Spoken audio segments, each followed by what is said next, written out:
நேற்று கோயம்புத்தூர்ல நடந்த ஒரு பிரஸ் மீட்ல ராஜா டிவிகே தலைவர் விஜய் மேல ஒரு விமர்சனம் வச்சிருக்காரு. அது என்னன்னு பார்க்கலாம். தாவேகா சொன்னதுனால கேட்கிறேன், மிஸ்டர் விஜயோட குழந்தை எங்க படிக்குது? இருமொழி கொள்கையிலையா, சமச்சீர் கல்வியிலையா? டெல்மி, உங்க குழந்தை படிக்குதே. நான் சொல்றேன், வெக்கம், மானம், ஈசர், ரோசம், சூடு, சொரணை ஏதாவது இருந்தா இந்த இருமொழி கொள்கை பேசக்கூடிய அனைத்து அரசியல் தலைவர்களும் 24 மணி நேரத்தில் உங்க குழந்தைகளை இப்ப படிக்கிற இன்ஸ்டிடியூஷன்ல இருந்து வித்ட்ரா பண்ணி டிசி வாங்கி கவர்மெண்ட் ஸ்கூல்ல சேரு.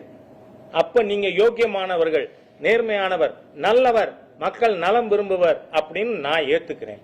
பகிரங்கமா அறிவிப்பேன். நாளைக்கு மிஸ்டர் விஜய் வெளிநாட்டில் எங்க தன் குழந்தை படிச்சாலும் வித்ட்ரா பண்ணுங்க. இங்க தமிழ்நாட்டில் வந்து கார்பரேஷன் ஸ்கூல்ல சேருங்க. ஸ்டாலின் அவர் செய்யணும், கனிமொழி அவர் செய்யணும், எல்லாரும் செய்யுங்க. தமிழ் எளிய தமிழ் மக்களின் துரோகிகள் இந்த தலைவர்கள் அத்தனை பேரும், அது யாரா இருக்கட்டும், ஐ எம் லீஸ்ட் பாதர்ட்.